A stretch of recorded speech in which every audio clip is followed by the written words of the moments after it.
Hey guys, tonight we're not heading to some grand palace or battlefield. No emperors, no revolutions, just you, a thick wool blanket, and the soft, earthy scent of something, well, let's call it recycled sunshine. You're lying on a packed earth floor inside a 10th century Icelandic longhouse. Smoke curls lazily from a central hearth, not quite reaching the roof hole meant to let it out. The air is thick with the smell of mutton fat, wet wool, and, yes, dried sheep droppings smoldering slowly in the fire. Outside, the wind howls across a treeless plain. But in here, it's warm, quiet, almost peaceful. You shift slightly, your back pressing against a bundle of hay someone's using as a pillow. It's not exactly a memory foam mattress, but hey, you're alive. And that's already beating the odds, because if you actually lived here full-time, you'd probably be dead by spring.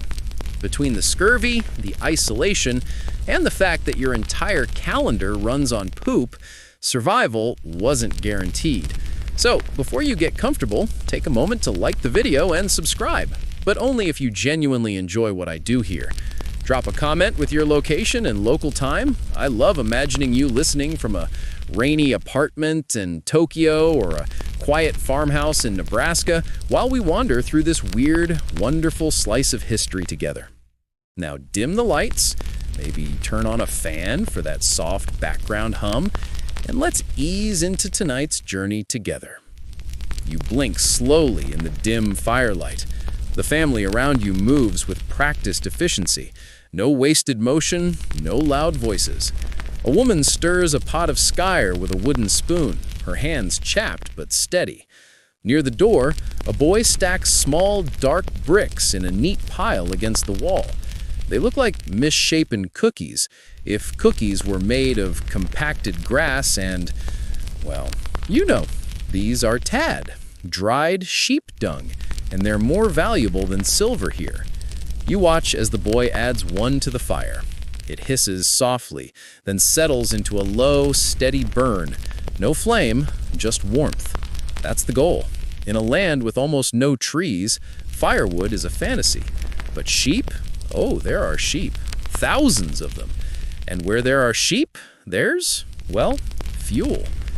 You might think timekeeping in medieval Iceland revolved around church bells or sundials, but out here, on the edge of the known world, time was measured in dung cakes burned, in layers of ash swept from the hearth, in the slow rhythm of filling and emptying the dung shed. The sagas mention great feasts and bloody feuds, but rarely the quiet truth. Daily life ran on poop, and not just any poop, specifically the dry, fibrous pellets of sheep that had grazed on wild grasses all summer. Cattle dung was too wet, horse dung too smoky, but sheep? Perfect, compact, efficient, almost polite. Historians still argue whether the dung calendar was ever formalized or if it remained a household intuition passed down through generations. But one thing's certain, if you wanted to know how close you were to spring, you didn't look at the sky, you looked at how many dung bricks were left in the shed. And right now, as you nestle deeper into your hay pillow, the fire crackles softly, releasing the faint grassy scent of last summer's pasture. You're not just warm, you're on schedule. You step outside the turf house, boots sinking into snow that squeaks like dry cork underfoot. The air slices at your cheeks. The wind smells faintly of salt and something ancient, as though the land itself has been exhaling for 1,000 years. You look around, hoping for a clue to what time it might be, but the landscape offers no mercy. The sky is a washed-out gray, and the sun, if it exists at all, hides behind clouds like a shy god. Welcome to Iceland, the place where shadows fail. You glance toward a jagged cliff where a few stubborn ravens perch, feathers puffed up like miniature monks. They don't care about time either. They live in the eternal present. You squint at your own shadow. There isn't one. Even in midsummer, the light here refuses to behave. It's too flat, too directionless. For a brief few weeks, the sun barely dips below the horizon, circling instead in lazy loops that make day and night feel like two halves of the same thought. Historians still argue whether early Icelanders even wanted precision. Some say they lived by task time, where you start a chore when the weather allows and finish when it's done, no numbers involved. Others claim that seafarers and farmers needed stricter schedules, especially for tides and milking. But either way, when the sun doesn't rise or set properly, the humble sundial becomes a cosmic joke. Imagine trying to read a sundial at midnight in July, when it's bright enough to read a saga, but too dim to cast a line. Or worse, in December, when dawn and dusk merge into the same gray shrug. The mainstream fact: records from medieval Iceland show that even when imported sundials existed, they were mostly decorative or used as rough guides during brief sunny hours. Farmers treated them more like lucky charms than reliable tools. So, people turned to other cues. You feel it yourself as you stand there, half numb, listening. The world speaks in rhythms if you're patient enough. The tide crashes and retreats in its lunar heartbeat. The sheep bleat before feeding time, their stomachs more punctual than any clock. The hearth fire inside burns in predictable stages. Fresh fuel hisses, older chunks glow, then fade to ash. One farmer's wife might note, "The fire's gone dull, best fetch more dung." Her husband gauges the angle of smoke curling from the roof hole. Smoke direction meant wind shift. Wind shift meant a change in hour or weather. Every sense was a compass. You didn't tell time, you smelled it.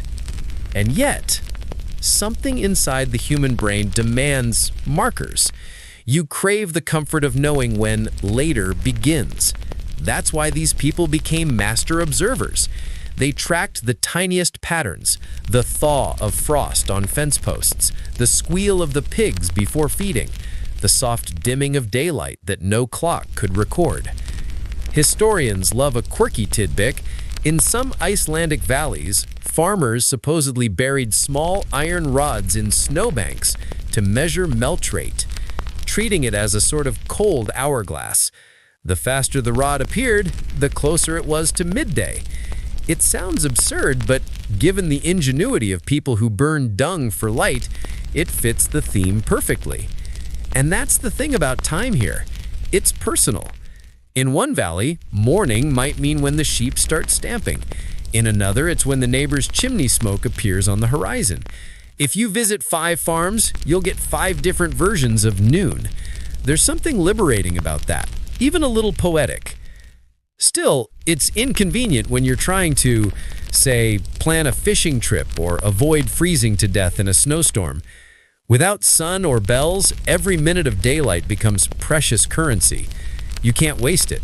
And so, a peculiar sort of desperation brews beneath the calm. A hunger for something predictable, anything that moves forward at the same pace every day. You imagine yourself pacing the yard, scanning for any sign of change. The sheep droppings near the fence glisten wetly in the cold. You notice how some have frosted over while others have dried into brittle pebbles. There's a strange consistency to it. Those left overnight always crust by morning. You laugh to yourself. Could something as gross as dung possibly be useful? You tuck the thought away, not yet realizing how it might become a tool. Back inside, warmth floods your skin. The family eats in silence, the only sound the rhythmic scraping of wooden spoons. The matriarch nods toward the door and mutters, "About halfway to midday, I'd say." No one asks how she knows. She's watched the light on the wall for 50 winters. When you've survived that many storms, your bones tell time better than any sundial. Yet even she frowns occasionally at the unpredictability of seasons. In one saga, a farmer complains that time itself has grown crooked, blaming elves for why the sun refuses to rise. It's easy to sympathize. Days melt into one another like wax, and you start to wonder if time itself freezes here. Scholars today debate whether that psychological effect shaped Icelandic culture, the sense of waiting, of long pauses, of patience bordering on fatalism. Some argue that the saga's slow, deliberate pacing mirrors how people experienced time. When the world moves this slowly, your storytelling does too. You lean back and picture that eternal grayness. Every hour bleeds into the next, yet life continues with stubborn grace. Bread must be baked, sheep must be milked, fires must be fed. Without clocks, the simplest tasks become tiny rituals anchoring you to reality. It's strange comfort, isn't it? The absence of precision becomes its own kind of peace. You stop chasing minutes because there are none to chase, only cycles of fire, wind, and decay. And just when you think people couldn't possibly find another way to measure the unmeasurable, someone does. Someone looks at the dung they're already burning, shaping, and stacking, and realizes maybe it's not just fuel. Maybe it's a timer, slow and smoldering, marking the invisible march of Icelandic hours. The shadow may have failed, but the stench, it seems, could succeed. You're back inside the turf house now, crouched by the hearth, the single heartbeat of this entire world. It's smoky, yes, but that smoke means survival. You watch as the last pieces of last summer's dried dung burn with an amber glow, their edges curling inward like tired leaves. The smell is not exactly pleasant, but not awful either. It's the scent of life recycled, a rustic perfume of necessity. The fire doesn't just warm the house, it marks the day. You can tell how long it's been burning by the shape of the ash, by how high the smoke rises, by whether the light in the room has turned copper or gray. It's easy to see why people began treating the hearth itself as a clock, long before the idea of timekeeping dung took root. You shift closer, rubbing your hands above the flame. The crackle has a rhythm, a slow and steady tick that feels almost intentional. No gears, no pendulum, just the quiet mathematics of combustion. The mainstream historical fact here is simple. In medieval Iceland, fires rarely went out. They were banked overnight, smothered gently under ash to keep embers alive until morning. Restarting a fire from scratch was too much trouble, especially with limited wood. The same glow that kept your fingers from freezing also told you how far into the night you'd wandered. When the embers dulled to deep orange, it was time for rest. When they brightened under new air, it was time to rise. The home's architecture even supported this ritual. The hearth sat at the center, beneath an open vent in the turf roof. Around it, beds lined the walls, people sleeping shoulder to shoulder. The rhythm of the flame regulated not just time, but breath. People inhaled and exhaled with its rise and fall. Some chroniclers said you could hear the hour in the pattern of the crackling.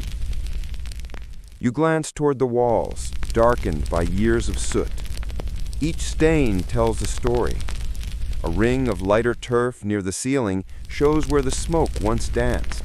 A darker patch near the floor reveals where the fire once burned hotter. Time literally painted itself on the walls. Then there's the quirky tidbit. Icelanders supposedly used dripping tallow candles as another form of timer. These weren't delicate wax candles like in medieval churches, but chunky, smoky ones made from animal fat. People marked them with shallow cuts or tied bits of string around them to represent tasks or prayers. As each knot burned away, it signaled a change in duty.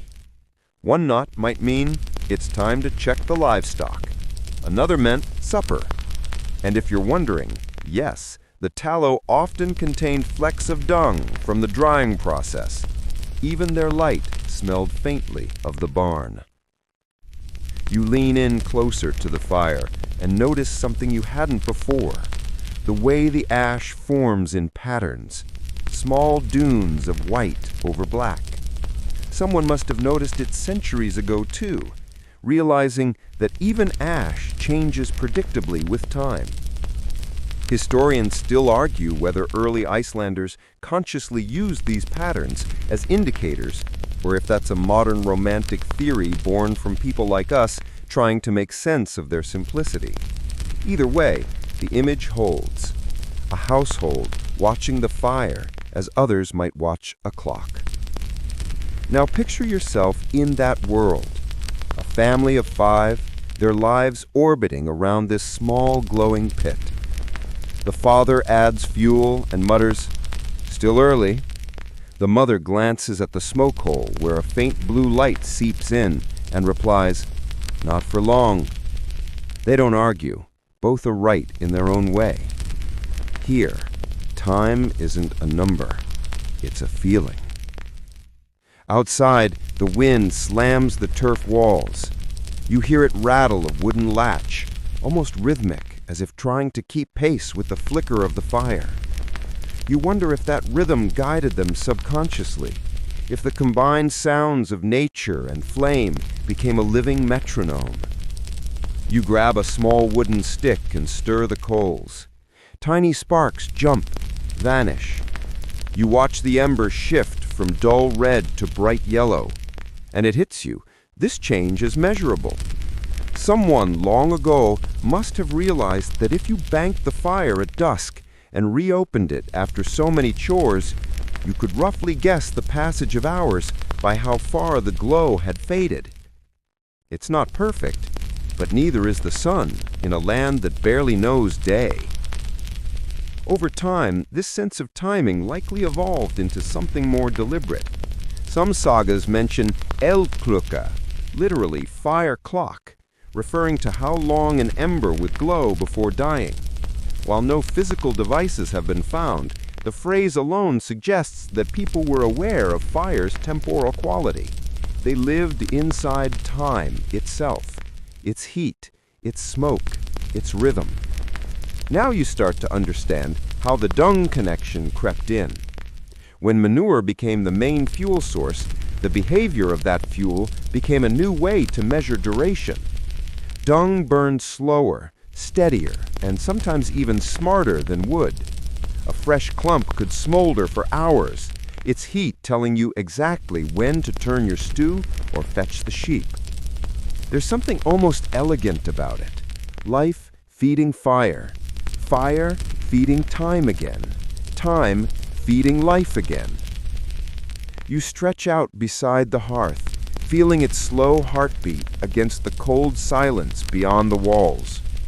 The smell of dung smoke mingles with porridge and wool and human sweat, an aroma that would horrify a modern nose, but feels almost sacred here.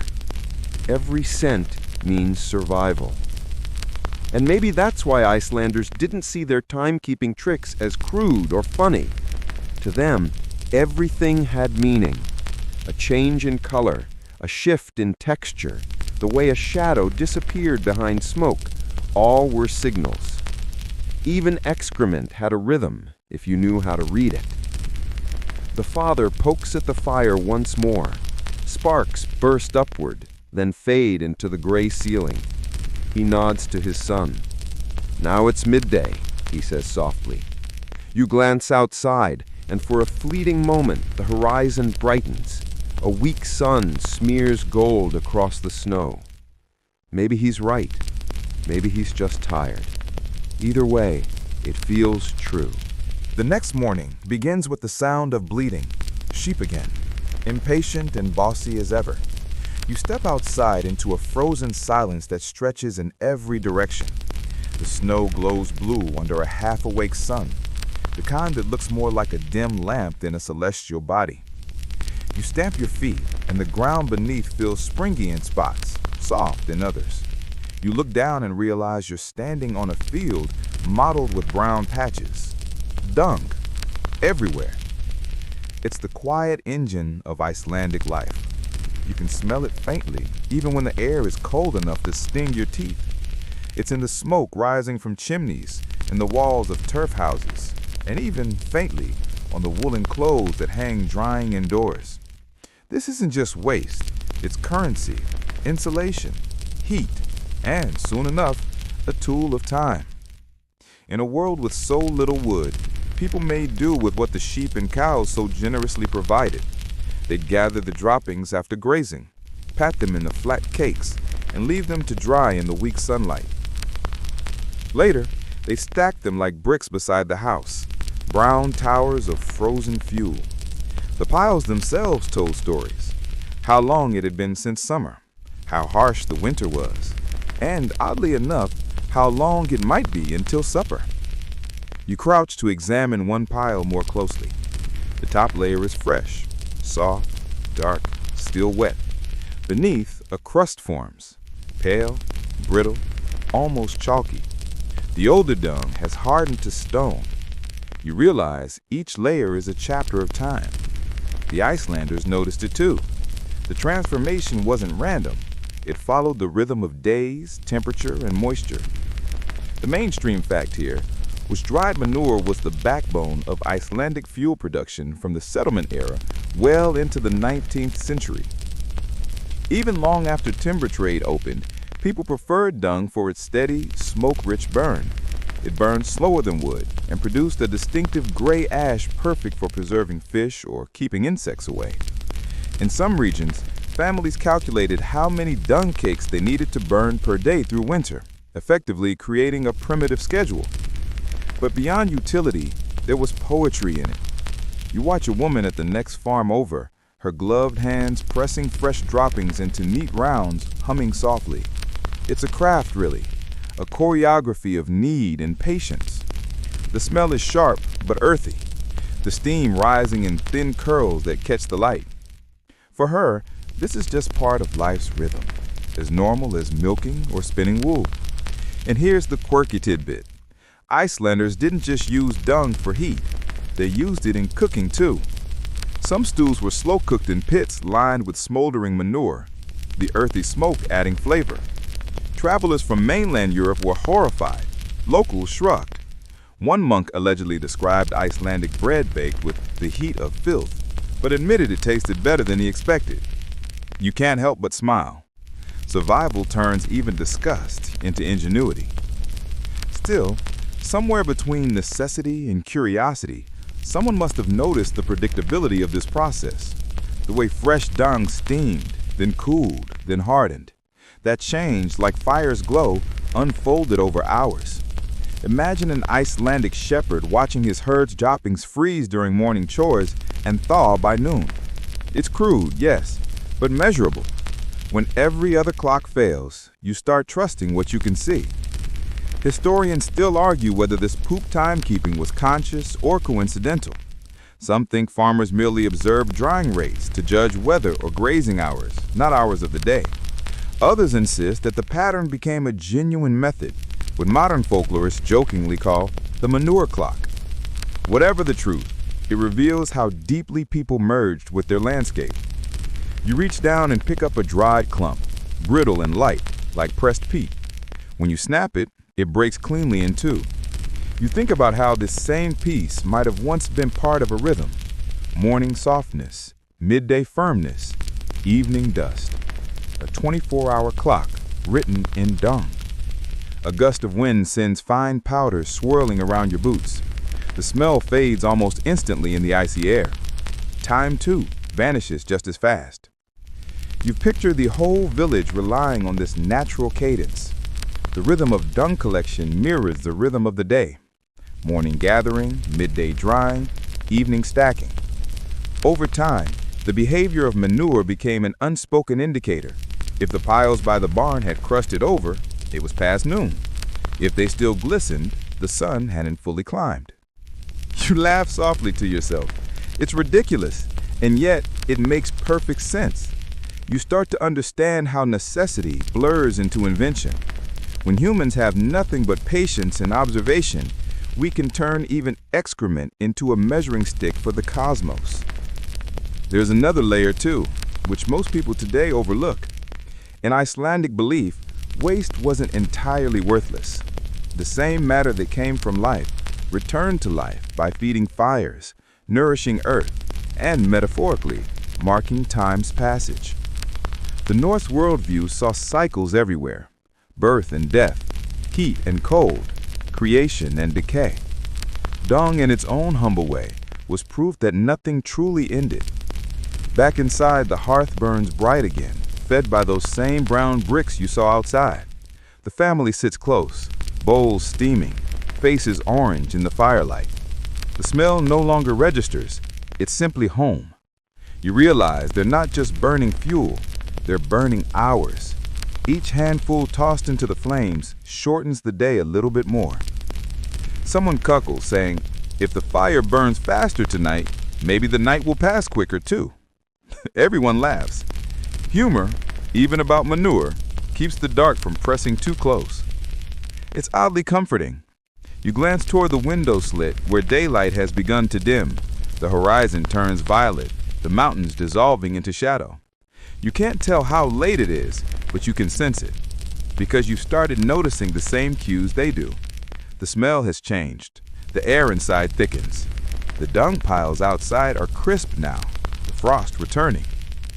In Iceland, that's all the clock you need. You step out again after supper, your breath fogging the air. The night stretches endlessly, inky, star-pierced, vast. The snow crunches beneath your boots as you cross the yard toward the drying racks, where dung patties lie spread out like an odd bakery. You crouch, curiosity tugging harder than disgust now. You press a finger gently into one of the patties. It yields a little, still damp in the middle. Another, nearby, is firm, pale, and cool. The difference feels measurable. And that's when it dawns on you. Literally, this isn't just a random change. The texture shifts with time, like some grotesque natural hourglass. You press another one, then another, noting the pattern. The freshest, still warm from the animal. The middle batch, dense and leathery. The oldest, brittle as parchment.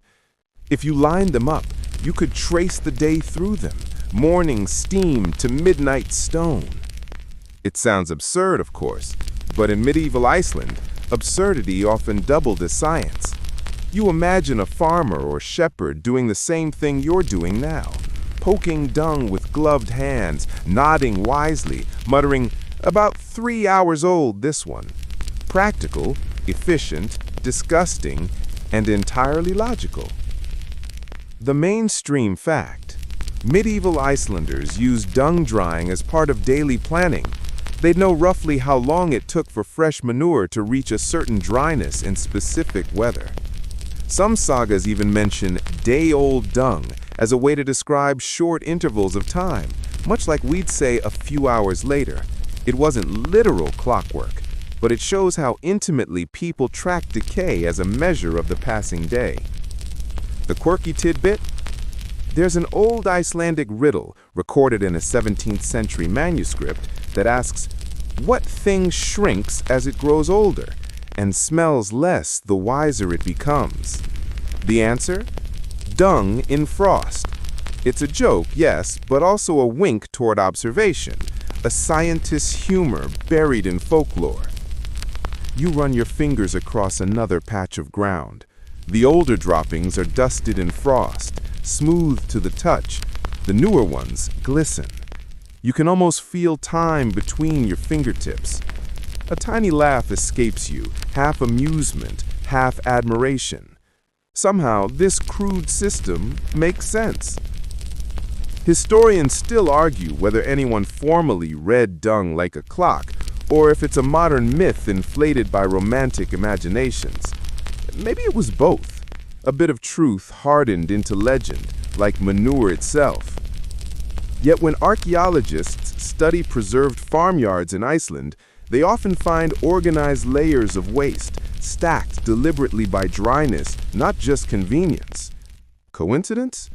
Maybe. But you can picture someone explaining it, patiently. This pile means morning, this one means evening. You lift a piece carefully, holding it to the pale moonlight. Tiny ice crystals glimmer across its surface. If you were to watch it for hours, you'd see those crystals melt, the edges sink, the brown darken, all microscopic changes ticking forward in their own earthy rhythm. The longer you stare, the easier it is to imagine this as more than waste. It's a living calendar, written in scent and texture. And what's more, it's reliable. Fire burns unpredictably. Candles drip at uneven speeds. But decomposition? That never lies. You remember something one of the locals said earlier that day, half joke, half wisdom. The land tells you the hour if you're patient enough to listen. You smile now, realizing he wasn't talking about rivers or stars. He might have been talking about poop. Inside the house, laughter bubbles faintly through the turf walls. Someone strums a crude lyre, the strings vibrating in uneven rhythm. You realize that even their music seems to follow the same pacing as their lives, slow, circular, unhurried. You envy it. In a world without ticking clocks, nobody rushes. You step back toward the house, hands still smelling faintly of earth and smoke. The door creaks open, warmth embracing you again. The family looks up but says nothing. They've seen that curious look before. Everyone experiments in the dark Icelandic months. Some people carve runes. Some try to predict weather by the sound of cracking ice. And others, apparently, learn the poetry of poop. The patriarch, Bjorn, chuckles when you mention your little discovery. Aye, and some folks say the cows know time better than priests. His wife laughs, shaking her head. Cows know when to chew and when to lie down, that's all. Still, there's a glint of pride in her eyes. The Icelanders have a way of finding dignity, even in their dung. You sit near the hearth again, the orange glow flickering against the walls. The room hums with that strange mixture of silence and closeness that only shared cold can bring. You glance toward the dung fuel stacked nearby, noticing how evenly it's been arranged. The upper layer looks newer, darker, the bottom light and crumbly. Even indoors, the passing of time reveals itself in shades of brown. Bjorn reaches into the stack, grabs a piece, and tosses it into the fire. There, that should burn until the cows are restless again. You ask when that might be, and he shrugs. Maybe 3 cups of ale, maybe 4. Depends how old the dung was. You can't help it. You laugh. It's so unscientific and yet so exact in its own way. The rhythm of life here isn't measured in numbers, but in textures and smells and habits. Even time has a scent, smoky, earthy, faintly sweet. The flames lick higher, and you watch the fuel collapse inward. The crust breaks, smoke curls upward like a sigh. You think of that soft patty outside, cooling in the frost. Somewhere between its steaming birth and its final crumble lies an entire Icelandic day. The thought lingers as you drift toward sleep. Maybe all time is like this, slowly drying, losing its heat, turning brittle until it breaks away into dust. Not wasted, just transformed. And as you close your eyes, the fire murmurs one last joke in crackles and pops. Even poop, it seems, knows when it's time to rest. Morning again. Though here, morning is a word that feels more like a polite guess than a fact. The sky is the same weary gray as last night, but the air smells fresher, sharper, the kind that bites your nose and reminds you you're still alive. You pull your wool cloak tighter and step outside, the ground crunching beneath you, brittle dung cakes scattered like lost coins across the yard. You hear voices drifting through the mist, neighbors calling to one another across the frozen distance. It's time for the day's unspoken meeting, not at a church or a market, but out by the drying racks. Everyone has their own heap, their own schedule, their own sense of when the day turns. Yet somehow they agree enough to live in sync. You trudge toward the nearest farmstead, boots sinking into slush. There, a man named Einar leans on a rake, nodding as you approach. His beard is crusted with frost, his eyes bright with the strange cheer of someone who's accepted perpetual discomfort as normal. "Bit of a slow morning," he says, gesturing toward a pile of manure patties lined neatly along the wall. "Not drying right. Air's too wet." You look closer, and he's right. The edges of the patties are soft, the color uneven. His neighbor, Gudrun, emerges from her own house and laughs. "Oh, you always say that when you're late. It's halfway to midday, not morning." Einar grins, kneels, and breaks one patty cleanly in half. The inside still steams faintly. See? Barely half dry. It's early. This is village consensus in action. Timing by texture. It's absurd and ingenious at once. An entire community using the decay rate of poop as a shared clock face. No bells, no sun, just the slow dialogue between weather and waste. The beauty of it is in its democracy. Everyone, rich or poor, could read the same signs. You didn't need an education, only patience and decent shoes. The mainstream historical fact: Iceland's rural communities relied heavily on collective decision-making for time-sensitive events, milking, shared labor, and prayers. The Alþingi, Iceland's national assembly, even scheduled gatherings not by calendar days, but by natural signs. 3 nights after the lambing season, when the sea ice thins, and so on. In some smaller settlements, the timing of chores truly was negotiated daily, often using environmental markers like smoke, tide, or fuel condition. And this odd dung habit fits right in with that rhythm. You follow Einar and Gudrun as they stroll down to the small stream where the women wash wool. Along the way, people lean out of doorways, tossing good-natured remarks. "Too early for weaving." "Not if the dung's dry." Laughter echoes like the peal of invisible church bells. Even disagreement here feels like ceremony. You kneel beside the stream, the ice groaning faintly at its edges.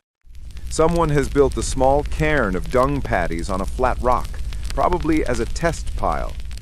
The top one is cracked like baked clay, the middle still dark. You touch it, and it's almost warm. Gudrun smiles. "That one's from Dawn," she says. "We'll start carding wool when the middle one hardens." That's how time works here. Not by counting, but by readiness. When something feels right, the next task begins.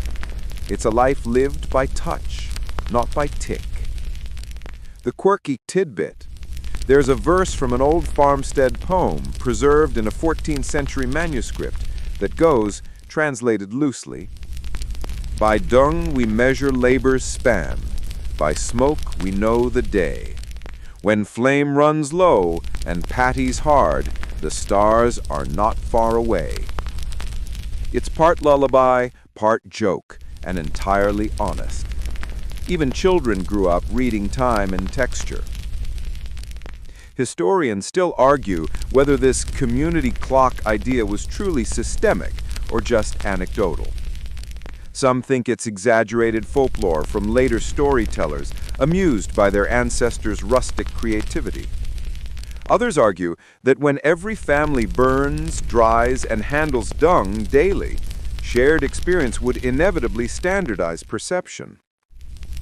Either way, it paints a picture of Icelandic time as collective, communal, rather than mechanical. You stand watching as the villagers begin to move in subtle harmony. One man leads his horse to the frozen path. Another tosses fresh dung from a sled into his yard. Smoke thickens from the roofs in near unison. No one announced the moment. No one shouted, "It's midday!" Yet somehow, everyone knows it's time. You catch yourself smiling. It's strangely peaceful, this synchronized chaos, like a slow, earthy symphony conducted by weather and waste. Einar hands you a rake. Want to test your hand? He asks. You kneel beside a heap, prod one of the patties, and make your guess. Feels like 2, maybe 3 hours old? He nods approvingly. Close enough to eat? He says, grinning. You blink, horrified, until he laughs and adds, not the dung, the supper. Everyone chuckles, and the sound carries through the crisp air. The joke, like the timing, is communal.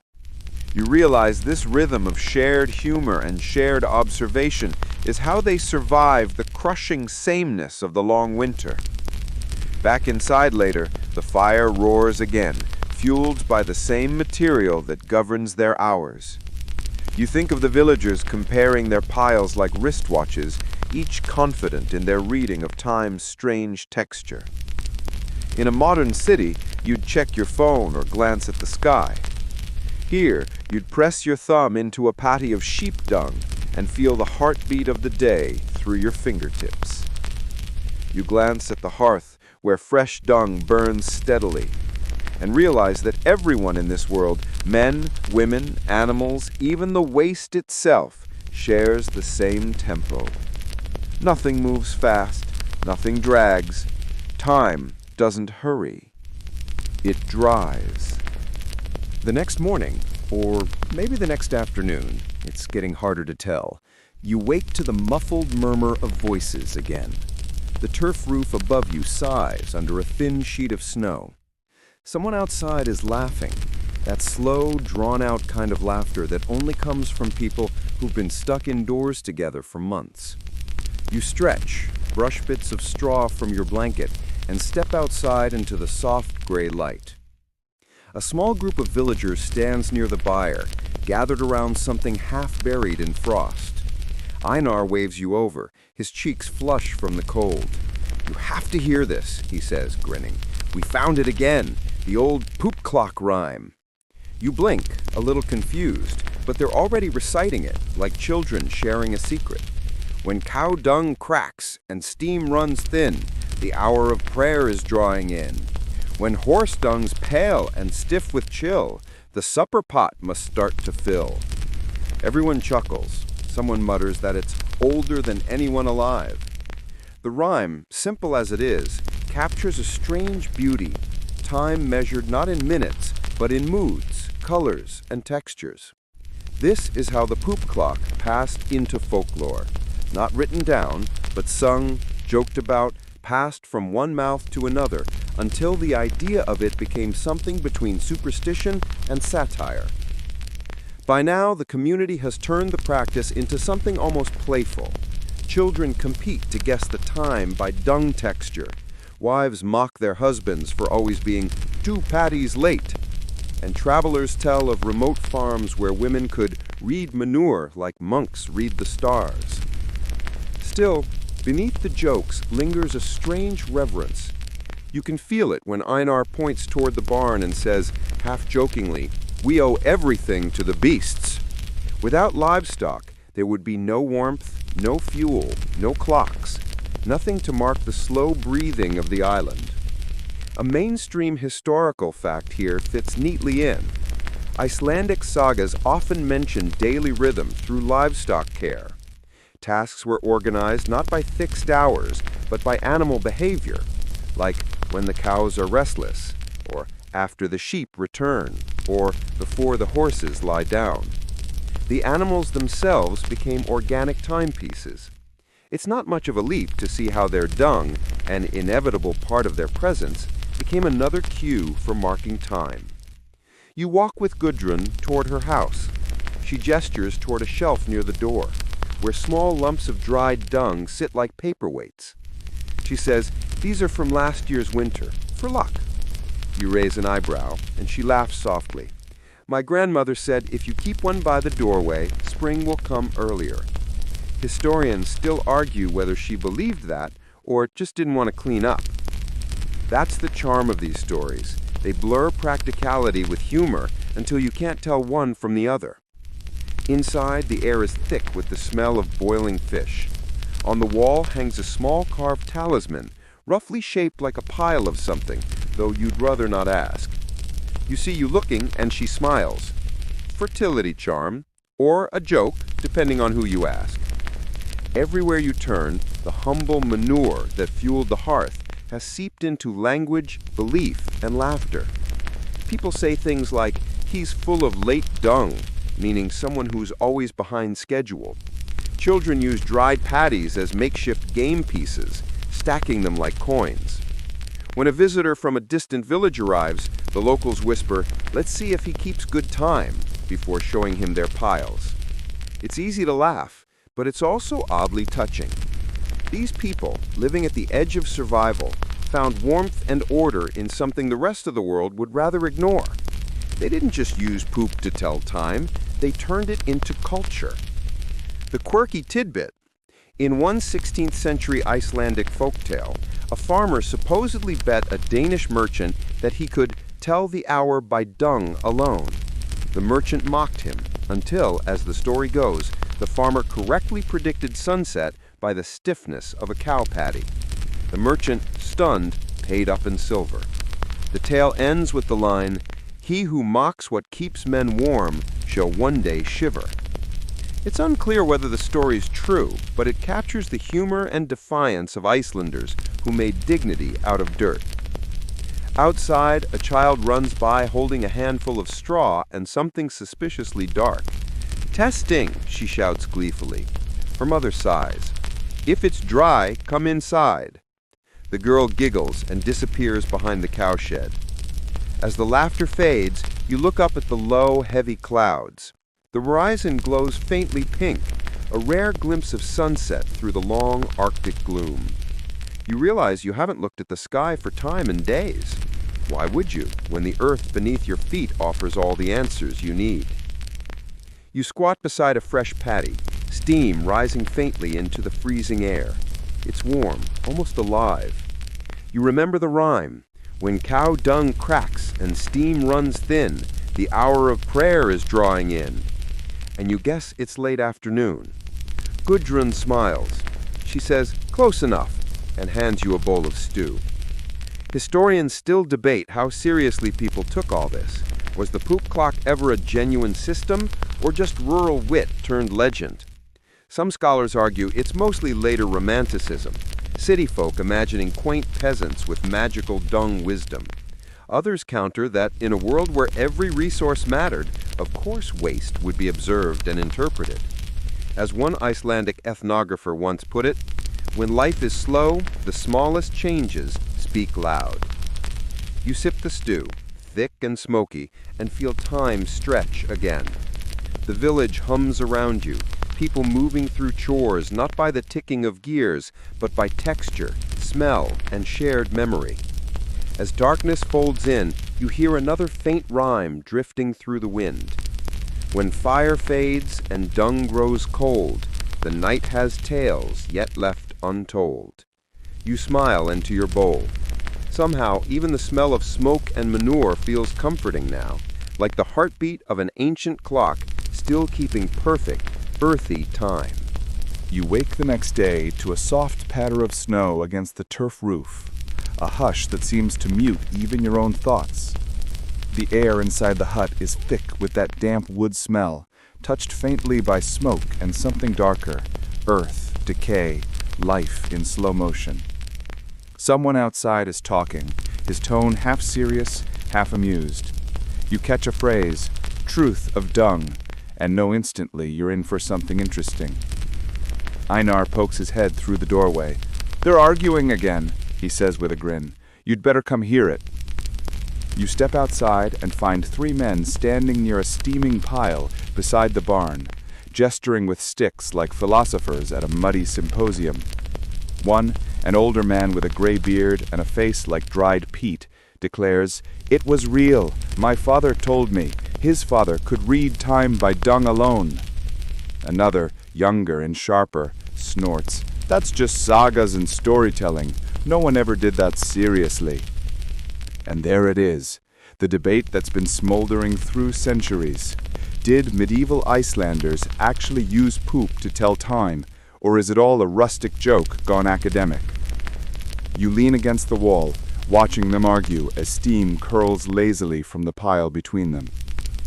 The elder insists that when you live where shadows vanish and days stretch like taffy, you notice everything: the crack of dung, the rhythm of drying, even the way flies vanish when the sun dips.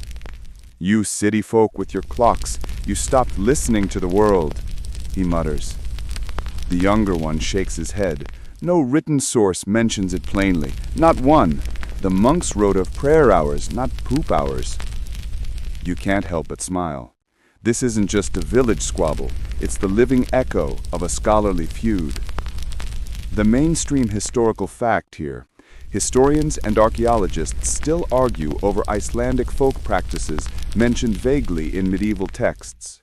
Some sagas describe dung days or ash hours, but none clarify whether these were literal measurements or poetic metaphors. The Icelandica book and Landnama book, early chronicles, document the Icelandic obsession with order and rhythm, yet remain silent on manure-based timekeeping. That absence drives researchers mad. The quirky tidbit: in the 1970s, a curious Icelandic ethnographer named Jón Arnason conducted rural interviews where elders swore that their grandparents judged the hour by the heat. He published a short paper titled "On the Temporal Utility of Cow Dung in Pre-Industrial Iceland." It was dismissed as humorous folklore at first, but has since become something of a cult classic in academic circles. You watch as the argument deepens, snowflakes drifting between the debaters like punctuation marks. Gudrun joins in, leaning on her broom. "You're both right," she says. "Maybe it started as a joke, but jokes don't last 1,000 years unless they're built on something real." Historians still argue whether truth in folklore must be literal.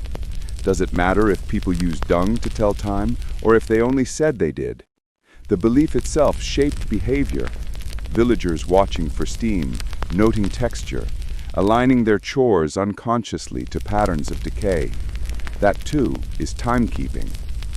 You kneel beside the pile, brushing away a dusting of snow. The top crust is thin and crackled. Beneath, the core is warm and wet. It feels like holding a living paradox, something decaying that still gives off heat. Maybe that's the whole metaphor of the island. Life built on rot, order born from chaos. Einar crouches beside you. "You think it's real?" he asks. You shrug. "Real enough to argue about after 1,000 years, you reply. He laughs softly. "That's Iceland for you. We'll fight to the death over myths, then share supper after." And that's how the story itself survives. Not through proof, but through participation. The act of debating keeps it alive. Every retelling, every sarcastic remark, every academic paper citing possible dung calibration turns the legend into a self-sustaining ritual. It's a kind of immortality, one that smells faintly of cow. As the snow thickens, the villagers drift back inside, leaving the steaming pile like a silent witness to their conversation. You stand alone for a moment, staring at it, listening to the wind whistle over the plains. Somewhere, you think, a historian is doing the same, peering into the past through layers of ash, soil, and speculation, hoping to find proof that, yes, people once read the hour in rot. Inside, over bowls of barley stew, the debate continues. Someone brings up how monks measured prayer time by candle burn. Why not dung dry? Another insists it's impossible. The moisture rate would change too much. Someone else, clearly tired of the whole thing, murmurs, "If it worked, we'd still be doing it," and earns a round of laughter. Still, no one denies the poetry of it. The idea of time being something you could touch, smell, even shape with your hands. There's something beautifully human about that. Later, as the fire burns low, you lie back and imagine all the historians across centuries arguing in candlelight over the same absurd, fascinating question. You picture them thumbing through manuscripts, squinting at phrases like, "the dung grew pale before vespers," trying to decide if that means clockwork or metaphor. And you can't help but think, maybe the truth isn't in the documents after all. Maybe it's in the rhythm of life itself, the way people synced their days to the slow transformations happening right under their noses. In the end, perhaps the poop clock is both myth and fact, equal parts utility and humor. After all, when you live surrounded by the same smells, same beasts, same endless winter, you start seeing meaning in anything that changes shape. You glance one last time at the dimming embers, thinking how historians will always chase certainty, while the villagers already had what mattered: warmth, rhythm, and a story to tell when the nights grew too long. Outside, the cold deepens until the air itself feels like glass, sharp, breakable, humming faintly in your lungs. You step out of the turf house and watch your breath bloom in pale clouds. The horizon is a smudge of blue-gray ice, the kind that tricks your eyes into thinking it's moving. The smell of smoke lingers in the stillness, and beneath it, always, the faint musk of dung drying in the cold. If the last section was argument and folklore, this one feels more like curiosity, the kind that drives both monks and modern scientists to peer into strange things for answers. Because here's the question that refuses to die: could it actually work? You crouch beside a fresh pile outside the byre, curiosity prickling through the chill. The surface glistens faintly, small crystals of frost forming along the edge. The steam rises for only a few seconds before vanishing into the gray air. It looks like nothing more than waste, but to a medieval Icelander, it might have been data. A mainstream historical fact: early Norse farmers were astoundingly observant of decay. They timed harvests, fermentation, and preservation by sight, smell, and texture. Skills passed down so precisely that sagas mention the right hour for turning milk, or the smell that means winter's last hay will last. To them, everything that changed with time was a clock of sorts. So maybe, just maybe, the decomposition of dung wasn't random, it was measurable. You poke the surface lightly with a stick. The top layer breaks, revealing a darker, softer inside. Einar watches from a few feet away, grinning. "Careful," he says. "You'll start seeing hours in there." You glance up at him. Maybe I already do. It's not as far-fetched as it sounds. You start thinking through the science, because yes, even in a sleepy story about medieval Iceland, science sneaks in like a mischievous guest. The quirky tidbit? Modern agricultural researchers have measured how long manure takes to dry at various temperatures. At roughly 0 degrees C, a thin patty of sheep dung will lose its surface moisture in about 3 hours, a thicker one closer to 6. Double that if it's humid, half it if there's wind. That means a farmer watching his piles could, without meaning to, notice a rhythm of time measured in the change from shine to matte, from soft to firm. And it wouldn't even be superstition, it'd be primitive thermodynamics. You run your fingers across the frozen crust. It's like reading Braille written by nature. You imagine a woman stepping out of her turf house 1,000 years ago, squinting at her drying patties, muttering, "almost hard enough to churn the butter." That's not magic, that's observation. Historians still argue whether decomposition could truly track hours with any precision. One camp says absolutely not, the variables are too wild. Another suggests it could work in short spans, especially during consistent weather. The argument is oddly passionate, full of phrases like controlled rot experiment and empirical manure methodology. You picture a conference hall filled with serious people politely debating dung, and you can't help but smiling.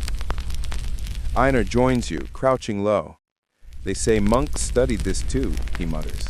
"In the south, used to write down how long it took the piles to steam off, to measure warmth. I nod. Early chemistry, you say. He laughs. Or early madness.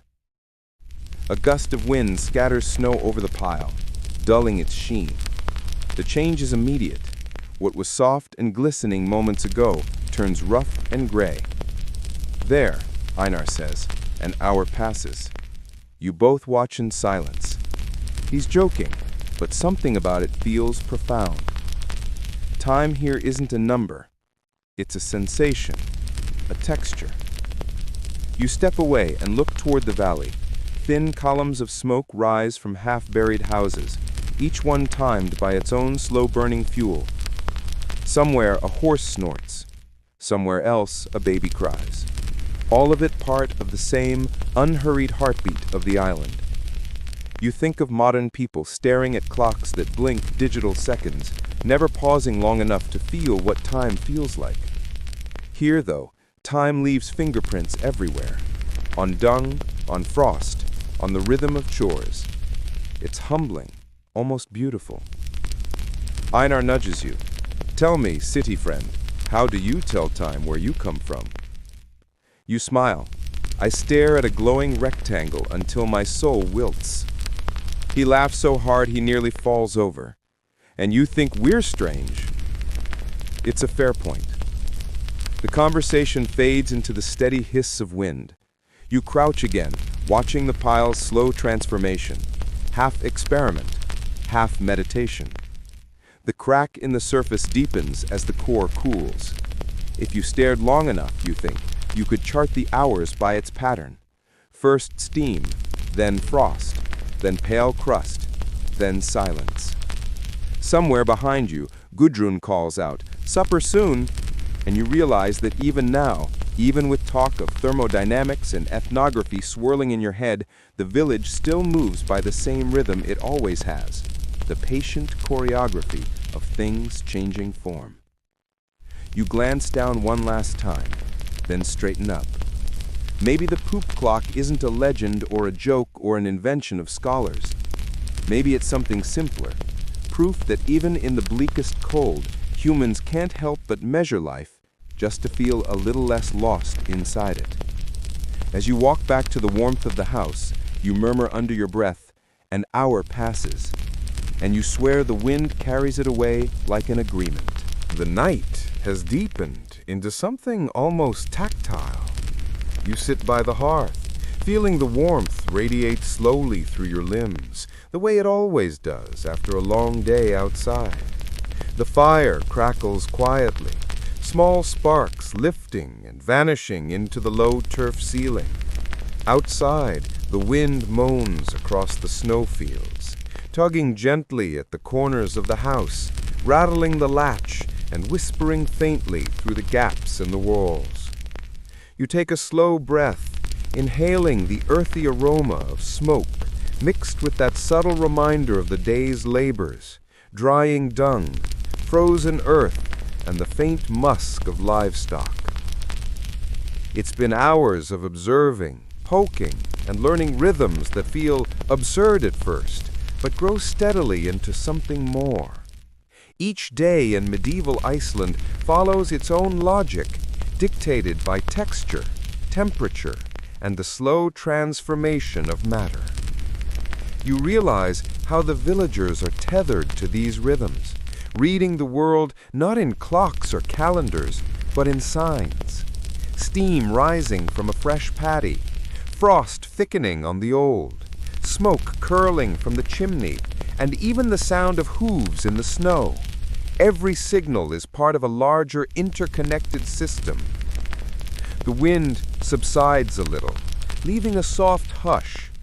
You notice the quiet conversations in the corner, the gentle clinking of bowls and spoons, and the warmth of shared presence.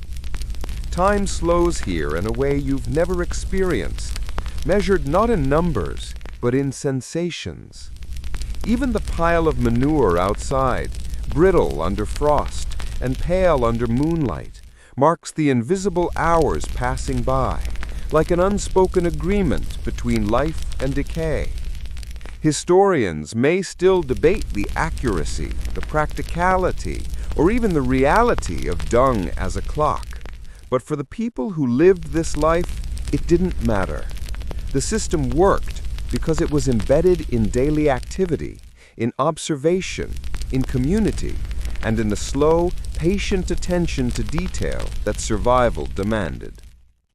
The humor, the poetry, and the stubborn practicality of it all coexist seamlessly, a testament to human adaptability and ingenuity in a land that offers no luxuries.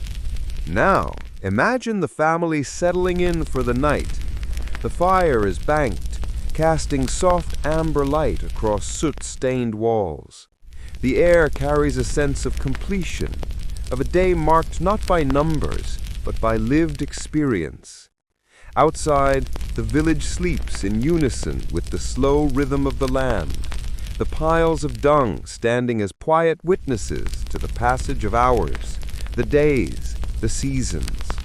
The world is orderly in its own odd, organic way, and you can almost feel the heartbeat of life pulsing gently through the frost and soil.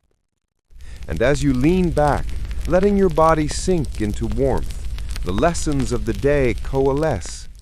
Time is not always measured by mechanical devices or digital numbers.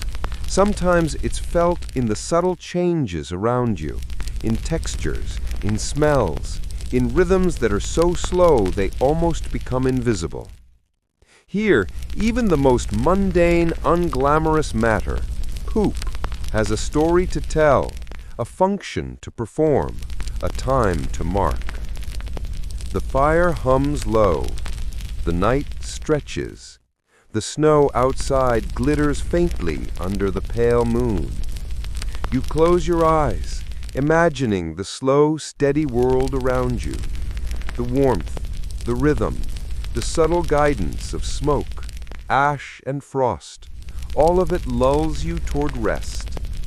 And in that quiet, you feel connected, not just to the people of medieval Iceland, but to the eternal pulse of observation, patience, and ingenuity that carries life forward, however humble the tools may be. The day has passed, and now a softer, slower pace takes over. The fire dwindles to a gentle glow, shadows stretching lazily across the walls. Outside, snow muffles every sound, creating a quiet cocoon around the village. You breathe in the warm, smoky air, still tinged with the earthy scent of dried dung, and let it settle in your chest. It's a reminder that life, in its smallest details, is both simple and extraordinary. You feel the rhythm of this world, slow, patient, and measured not in minutes or seconds, but in sensations and observation. Even the most unassuming things, the cracking of a drying patty, the gentle rising of smoke, the subtle shift of frost, become part of a larger clock, a tapestry woven from human attention and natural change. You sense the passing hours in your fingertips, in the warmth seeping through the soles of your boots, in the hush of snow and wind outside. The villagers move quietly around the room, each absorbed in small, essential tasks. There is no rush, only a gentle choreography of life in tune with nature. You notice the faint humor lingering in their voices, the way they nod to one another over shared knowledge, the soft laughter that floats over the crackle of the fire. Even something as humble as manure carries purpose and rhythm, shaping their world in ways subtle but profound. As you let your gaze drift, you imagine the slow cycle continuing outside, through frost, wind, and time. You feel the weight of patience, the comfort of shared experience, and the quiet reassurance that life, no matter how cold or challenging, finds a way to mark itself. The night hums gently, the hearth whispers, and the world softens. You sink back into warmth, letting sleep approach like a slow tide. The lessons, the rhythms, the peculiar ingenuity of medieval Icelanders drift with you, a lullaby woven from smoke, ash, frost, and earth.